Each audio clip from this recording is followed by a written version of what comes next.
Ça alors? C'est vous, Morel? Vous êtes à Doncières, comment cela?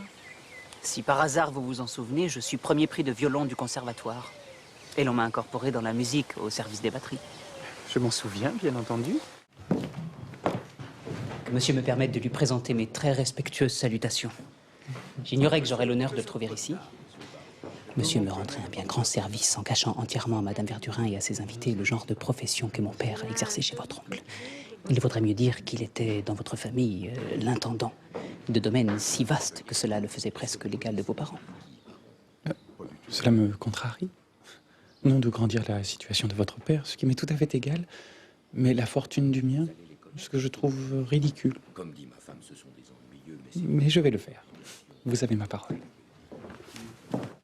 Cette partie de cartes, la faisons-nous, oui ou non? J'exige d'abord un peu de violon, mon petit Charles.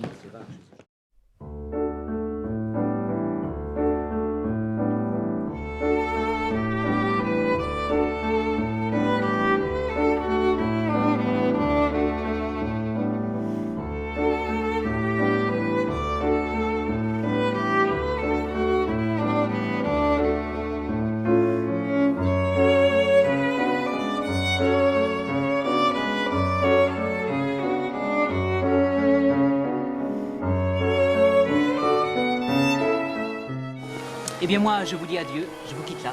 Adieu? Mais comment ça, adieu? Je croyais passer la fin d'après-midi et la soirée avec vous. Ah non, j'ai affaire. Au revoir. Oui, entrez.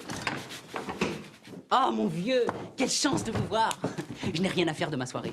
Je vous en prie, passons-la ensemble. On ira en canot, on fera de la musique, ce que vous voudrez. J'ai déjà rendez-vous à Balbec pour dîner.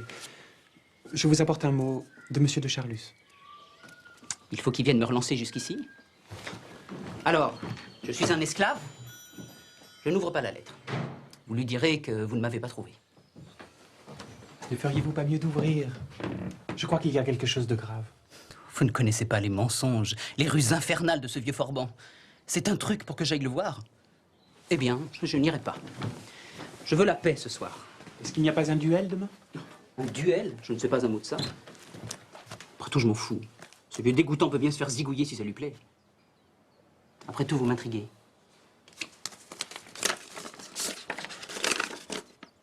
Oh mon Dieu, il ne manquait plus que ça. On lui a rapporté que 2 officiers de mon régiment ont mal parlé de lui à mon propos. Il va leur envoyer ses témoins. Je devrais quitter le régiment dans le scandale et la honte. Où est-il? Dieu sait où le trouver maintenant. Que venez-vous faire ici? Je vous avais recommandé surtout de ne pas le ramener. Je viens, au nom de notre amitié, vous supplier, à 2 genoux, de ne pas faire cette folie. Mes lettres pour mes témoins sont parties.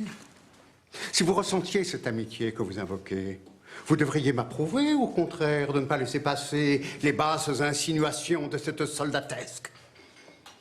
Je n'y survivrai pas. Mais ces témoins ne doivent-ils pas vous voir avant d'aller trouver cet officier?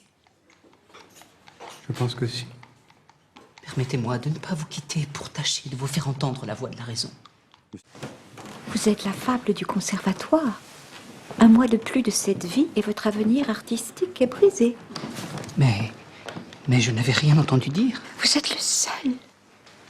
C'est un monsieur qui a eu de vilaines histoires. Je sais que la police l'a à l'œil.